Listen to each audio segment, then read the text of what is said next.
ಹಾಗೂ ದೃಶ್ಯ ಮಾಧ್ಯಮಗಳಿಗೂ ಇವತ್ತು ಸುದ್ದಿಗೋಷ್ಠಿ ಕಾರ್ಯಕ್ರಮ ಮುಖ್ಯ ಉದ್ದೇಶಪ್ಪ ಏನಪ್ಪ ಅಂತಂದ್ರೆ 24/7 ನೀರಿನ ಸಮಸ್ಯೆ ಪದೇ ಪದೇ ಆಗುತ್ತಿದ್ದು ಅದಕ್ಕೆ ನಾವು ಇವತ್ತು ಏನಪ್ಪ ಅಂತ ಪತ್ರಿಕಾಗೋಷ್ಠಿಯನ್ನು ಮಾಡ್ತಾ ಇದ್ದೀವಿ.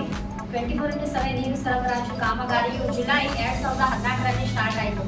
ಈ ಇಳಕಲ್ನಲ್ಲಿ ಏನಪ್ಪ ಅಂದ್ರೆ ಪದೇ ಪದೇ ನೀರಿನ ಸಮಸ್ಯೆ ಯಾಕೆ ಆಗತೈತೆ ಅಂದ್ರೆ ಅವಾಗ ಎಸ್ಟಿಮೇಟ್ ಪ್ರಕಾರ ಈ ಇಳಕಲ್ನಲ್ಲಿ 58,000 ಪಾಪ್ಯುಲೇಷನ್ ಜನಸಂಖ್ಯೆ ಇತ್ತು. ಬಟ್ ಇವಾಗ ಏನಾಗೈತೆ ಅಂದ್ರೆ 84,000 ಪಾಪ್ಯುಲೇಷನ್ ಆಗೈತಿ. ಅದು ಒಂದು ಸಮಸ್ಯೆ. ಆಮೇಲೆ ನಳದ ಕಲೆಕ್ಷನ್ ಎಷ್ಟಿತ್ತು ಅಂದ್ರೆ ಅವಾಗ 8,000 ಇತ್ತು. ಬಟ್ ಈಗ ಏನಾಗೈತೆ ಅಂದ್ರೆ 12,000 ಆಗೈತಿ.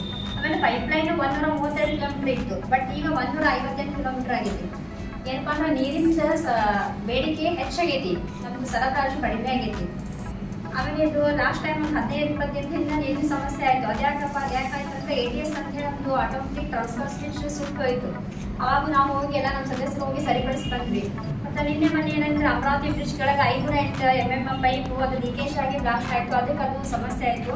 ಯಾರು ಸಾರ್ವಜನಿಕರ ಆತಂಕ ಪಡೋದು ಅವಶ್ಯ ಇಲ್ಲ. ನಮ್ಮ ಶಾಸಕರಾದ ಡಾಕ್ಟರ್ ವಿಜಯನಗರ ಕಾಶಪ್ಪನವರು ಈಗಾಗಲೇ 36 ಕೋಟಿ ವೆಚ್ಚದಲ್ಲಿ ಹೊಸ ಎಸ್ಟಿಮೇಟ್ ರೆಡಿ ಮಾಡಿ ಸರ್ಕಾರಕ್ಕೆ ಪ್ರಸ್ತಾವನೆ ಸಲ್ಲಿಸ್ಯಾರ.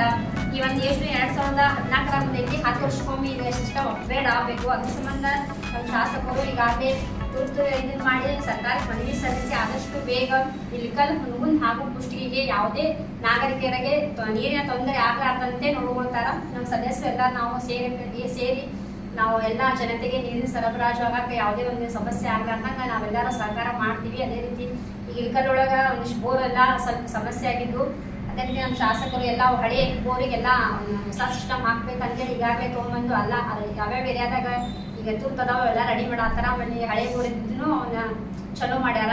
ಯಾವುದೇ ರೀತಿ ಸಾರ್ವಜನಿಕರ ತೊಂದರೆ ಆಗಲ್ಲ ಅಂತ ಹೇಳಿ ನಾವೆಲ್ಲ ಸದಸ್ಯರು, ಆಮೇಲೆ ನಗರಸಭೆ ಸದಸ್ಯರು 24/7 ಬೋರ್ಡ್ನವರು ಇನ್ನೇನು ಈ ಥರ ಆಗಲ್ಲ ನೋಡ್ಕೋತೀವಿ.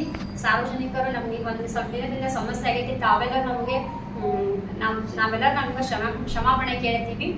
ನಿಮ್ಗೆ ಯಾವುದೇ ರೀತಿ ಮುಂದೆ ತೊಂದರೆ ಆಗಲ್ಲ ನಾವೆಲ್ಲರೂ ಸೇರಿ ನಿಮ್ಮ ಜೊತೆ ಸರಿಪಡಿಸ್ತೀವಿ.